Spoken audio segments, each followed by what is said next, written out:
Welcome to this section on object detection. Object detection is one of the most popular computer vision tasks and also a very important one. Object detection entails correctly classifying objects which are in an image and also saying exactly where these objects are located in the image. So if we have this image, we see clearly here that we have an aeroplane, a person, and then we could say a car. So this too is some sort of car.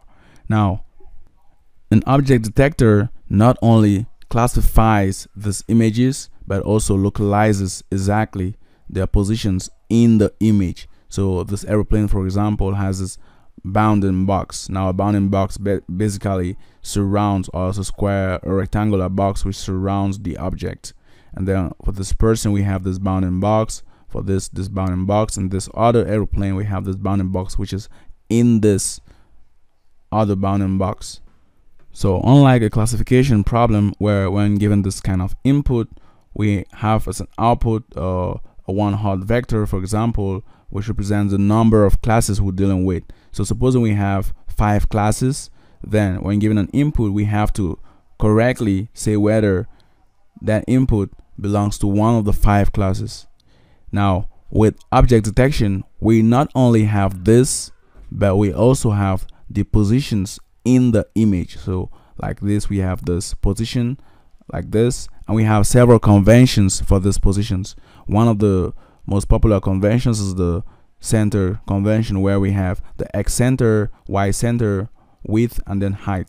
Now what does this mean? This means that based on this referential right here, so we could define a referential right here where we have this origin. Now recall we're used to working with this kind of referential. Now the referential for image data is considered to be this. So our origin stands from here, we move in the X direction, and then here in the Y direction. So this is our reference, and then it's based on this point, or on this origin, that we actually define positions. So if we have this aeroplane, let's consider this bigger aeroplane. So we could have this bigger aeroplane, we could define its bounding box by its center and then its width. So once we have its center, obviously, and if we're given its width, we can obviously see that it is in this bounding box. So this is the first convention, the center, that's the X center, and then the Y center. The X center is basically the distance from this to the center. So suppose that the center is right here. So if our center is here, then the distance from here to this is X center, and the distance from up to this is Y center. So basically that's what we have. So if we want to link this up like this, we could see clearly here how we obtain X center, the distance from here to here, and then Y center, distance from this origin to this, which now gives us the center. So that's how we get the center. Now we are given the width and then the height. If we're given the width and the height, obviously to get this points, or to get, because we have actually 4 points right here, to get all these 4 points which make up the bounding box, we could start from, say, this point. For this point, to obtain the X and the Y coordinates right here, we simply take this X coordinate and subtract from the width divided by 2, because from this to this is width divided by 2. On the diagram it doesn't show it clearly that this point is at the center, but normally this should be at the center. So we could rearrange this bounding box.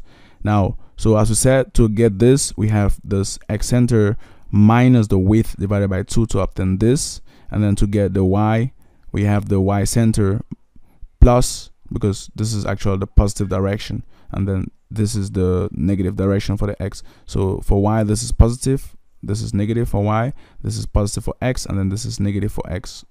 Now to obtain the Y, as we said, we have this Y center plus the width of this, or rather plus the height of this, divided by 2. That's how we obtain this. Now to obtain this, since we're going from this, we're going the X center minus the width divided by 2, we obtain the X coordinate here. To obtain the Y coordinate, we have the Y center minus, because this is the negative direction, so we have the Y center minus the height divided by 2, and This is very similar to obtain the x here. There's a x coordinate right here. We have the x center here plus the width divided by 2 to obtain the same x coordinate right here. Is the x center plus the width divided by 2. Obviously these two have the same x coordinates but different y coordinates. To obtain the y coordinate, we have this y center minus the height divided by 2. To obtain the y coordinate here, we have the y center plus the height divided by 2. Either ways, once we have this two coordinates as this point here and then this, we could always obtain this and this automatically.